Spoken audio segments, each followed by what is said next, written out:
السلام علیکم ناظرین۔ ماہ سیام کا پہلا روزہ اللہ کے فضل سے پورا ہوا۔ ہم اس کے حضور میں سب مل کے دعا کریں اللہ اس عالمی وبا سے تمام انسانوں کو نجات دلائے۔ ہم لوگوں نے کل بات کا سلسلہ جہاں ختم کیا تھا، مجھے مناسب نہیں لگا کہ کسی اور موضوع کے اوپر جو ہے اس موضوع کو ادھورا چھوڑے بغیر آگے کی بات کی جائے، تو انشاءاللہ جو دوسرے عنوانات ہیں ان پہ ہم کسی اور دن بات کریں گے۔ آج جہاں سے کل ہم نے ختم کیا تھا دوبارہ وہیں سے اپنی بات کو شروع کرتے ہیں۔ جیسا کہ 28 فروری سن 628 کے دن اس مغرور بد دماغ اور ظالم بادشاہ کو اس کی بیوی اور بیٹے نے ہی قتل کرا دیا۔ اس نے جو اللہ کے رسول کا مکتوب تھا اس کے ٹکڑے کر کے اور جو الفاظ کہے تھے گھمنڈ کے، تکبر کے، اس نے کہا تھا کہ ایک غلام جو ترس کے لائق ہے، نعوذ باللہ، اس کی یہ جرت کیسے ہو گئی کہ اس نے جو مجھے خط لکھا، جو مکتوب روانہ کیا، اس میں شہنشاہ فارس کے پہلے اپنا نام لکھ دیا۔ ایسے ہی لوگ ہوتے ہیں، ان کو ذرا سی بھی جو خود نمائی ہے وہ اس قدر ان کے دماغ پہ چڑھی ہوئی رہتی ہے کہ ذرا سی باتوں کا نوٹس لیتے ہیں۔ بس اتنی سی بات پہ اس کا جو دماغ تھا وہ خراب ہوا تھا۔ اس نے یمن، جو کہ ساسانی سلطنت کا ایک صوبہ تھا، اس کے گورنر جس کا نام بازان تھا، اس کے پاس قاصد روانہ کیے اور کہا کہ جاؤ، یہ کون سا شخص ہے، محمد صلی اللہ علیہ وسلم جس کا نام ہے، اسے گرفتار کرو اور میرے سامنے پیش کرو۔ قاصد اس پیغام کے ساتھ میں بازان کے پاس پہنچا اور بازان نے اپنے 2 لوگوں کو اللہ کے رسول کے پاس روانہ کیا۔ یہ لوگ طائف کی طرف سے ہوتے ہوئے آئے تھے اور طائف میں ان کی جو ملاقات تھی، اس وقت مکہ جو ہے وہ فتح نہیں ہوا تھا۔ ان کی ملاقات صفوان اور ابو سفیان سے بھی ہوئی تھی، اور جب انہوں نے پورا ماجرا سنایا تھا تو ان لوگوں کو بڑی خوشی ہوئی تھی کہ دیکھو، یہ آفت جو ہے وہ تو ان کے لیے وبال جان بن کے آ گئی ہے۔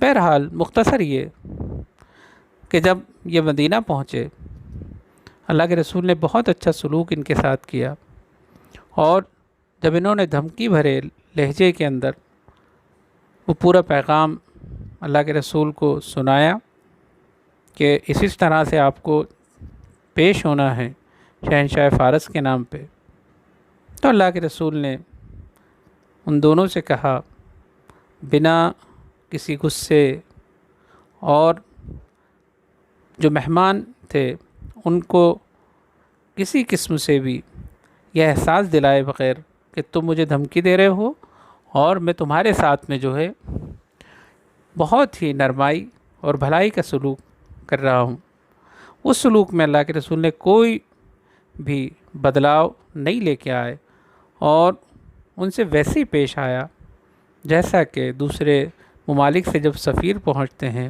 ان کے نمائندے پہنچتے ہیں، ان کے ساتھ پیش آیا جاتا ہے۔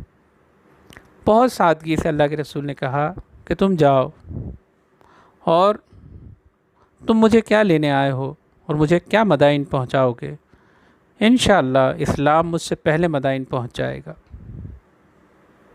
دوسرا ایک واقعہ اس میں ہمارے لیے یہ بھی جان لینا ضروری ہے کہ جب عبداللہ بن حذافہ رضی اللہ تعالیٰ عنہ مدینہ واپس پہنچے اور اللہ کے رسول کے سامنے وہ تمام واقعات جو پیش آئے تھے شہنشاہ فارس کے دربار میں کہ خط کو اس نے ٹکڑے ٹکڑے کر کے اور ہوا میں اڑا دیا تھا، وہ پورا واقعہ اللہ کے رسول کی خدمت میں پیش کیا۔ تب اللہ کے رسول نے کہا تھا ان قریب اس کی تمام سلطنت ٹکڑے ٹکڑے ہو کے بکھر جائے گی، اور مستقبل میں ایسا ہی ہوا۔ اس طرح کے لوگوں کا جو گھمنڈ ہے، ان کا یہ جو روش ہے، ان کی خود نمائی ہے، ان کا جو انجام ہے، ان کی ذات تک محدود نہیں ہوتا، بلکہ وہ قوم بھی تباہی کا باعث بنتی ہے جس کے سر کے اوپر ایسا گھمنڈی اور متکبر شخص بیٹھا ہو۔ بہت وقت نہیں گزرا، یہ واقعہ تبوک کے بعد اگر اس کو ہم سن کی بات کریں تو 600 تقریباً 26 عیسوی کے آس پاس کا واقعہ تھا، جب اللہ کے رسول نے اپنا مکتوب روانہ کیا تھا، اور 632 تک آتے آتے حضرت ابوبکر صدیق رضی اللہ تعالیٰ کے زمانے میں مسلمانوں نے ایک کے بعد ایک شہر فتح کرنا شروع کر دیے تھے سلطنت فارس کے۔ ان کا مشہور شہر ہیرا بھی مسلمانوں کے قبضے میں آ گیا تھا۔